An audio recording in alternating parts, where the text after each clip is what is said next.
Hello! You are watching the Video Voters Guide, organized by the League of Women Voters of Portland. All candidates who filed for this race were invited to participate in the Video Voters Guide. However, there are many reasons during a campaign why a candidate may be unable to appear.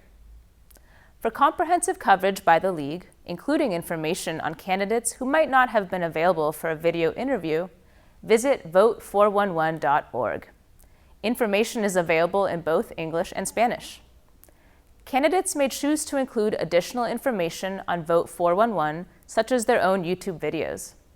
Watch, share, and be an informed voter.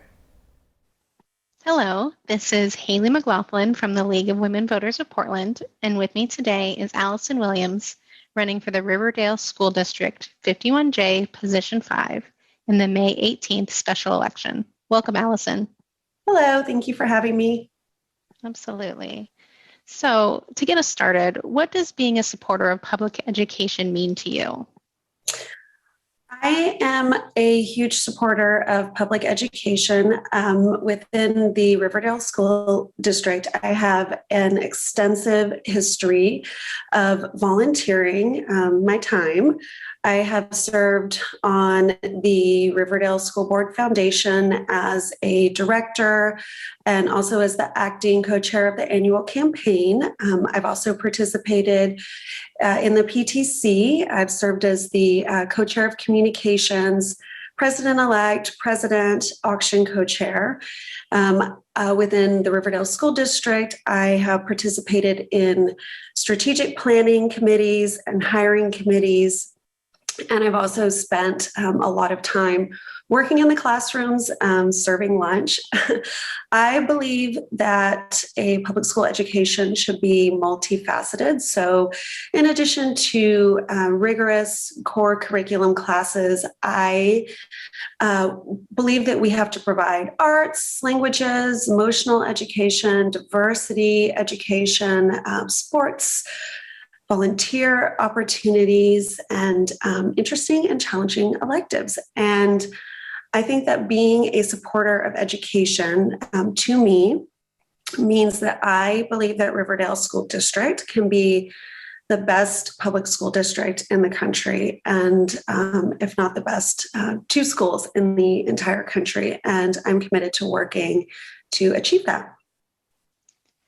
What do you think is the biggest challenge facing our public schools right now, and what is your plan to address it?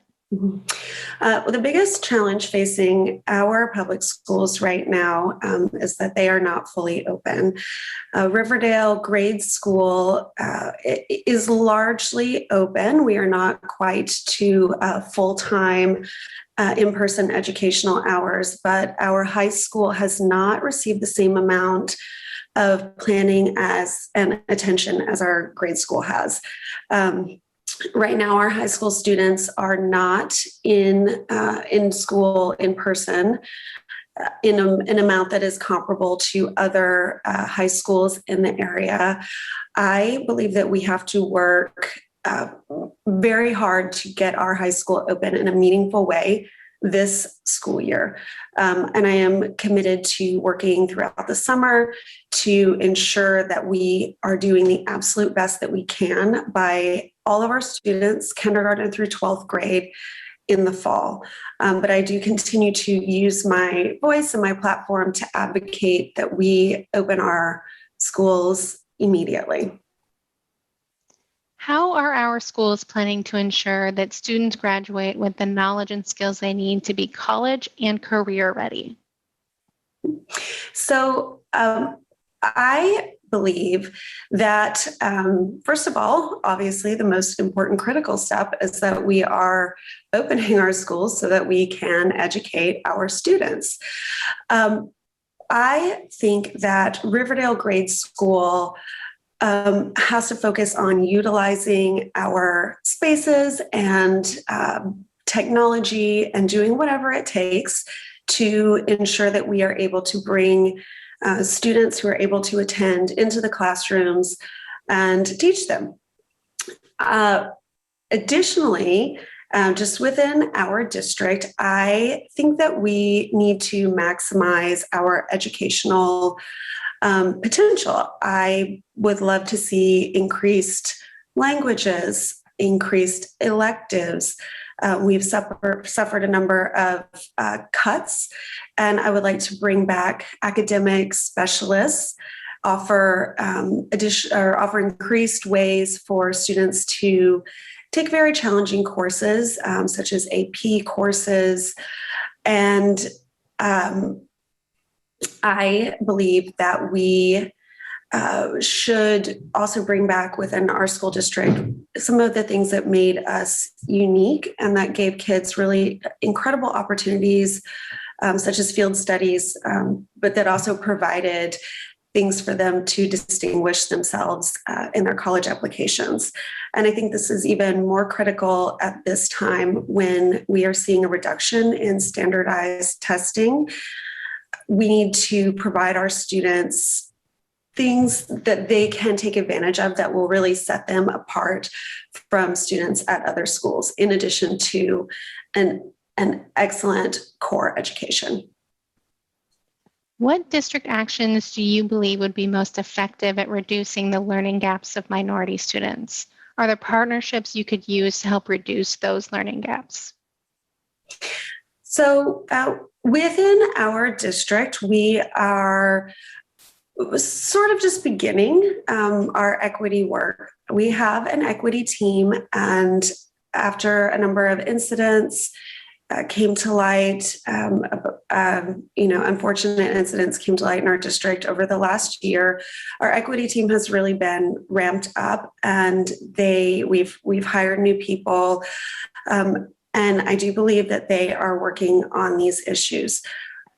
The first thing that we have to do is assess our students to really see where those weaknesses might lie. So I believe that as soon as possible, we need to really be doing the studies to understand what is needed in our district. And then I would really love to defer to some of the experts that we've brought in, and some of the people that we have hired to learn more about different programs and options and strategic partnerships that might be available.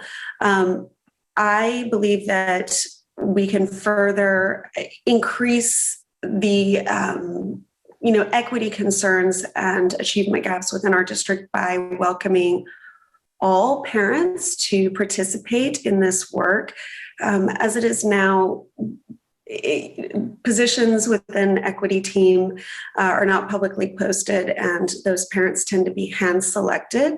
I would really love to see a widespread community involvement in this issue, so that we can be assured that that the most important voices are being heard, and while recognizing that sometimes those are quieter voices and not necessarily the loudest voices.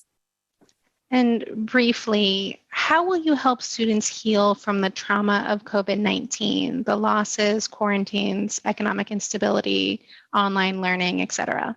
Mm-hmm. Well, again, and I know I've said it repeatedly, but the first step is to open our schools. Then the next step is to, again, assess and to really understand what we're dealing with. I mean, I think with many students, we really don't know what damage has occurred. And I think that's true with regard to teachers, administrators, and parents. I think we are not... I think it will take a while for us to fully understand what has happened to our children. But Riverdale School District has brought in additional counselors, and I would really love to understand and plan more about the way that their time can be spent and the way that our students can access those resources. I would love to see widespread supports for social emotional learning for all students, understanding that it may not necessarily, even with good assessment, be apparent that some kids have suffered significant damage or are still struggling. So I would just love to really increase the amount of emotional support that students give, and to treat it as a very high priority for our time, particularly over the next school year. Thank you, Allison, for joining us today. I want to remind our viewers that the special district election will be Tuesday, May 18th. As with all elections in Oregon, we will vote by mail. The last day to register is Tuesday, April 27th. Ballots will be mailed beginning Wednesday, April 28th, and must be received by Tuesday, May 18th at 8 p.m. Postmarks do not count, so please plan to mail early or use a drop-off site. Additional information about races and other election information is available at the league-sponsored website, vote411.org. Please be an informed voter and share this resource with your family and friends. This is Haley McLaughlin with the League of Women Voters of Portland. Thank you for joining us today.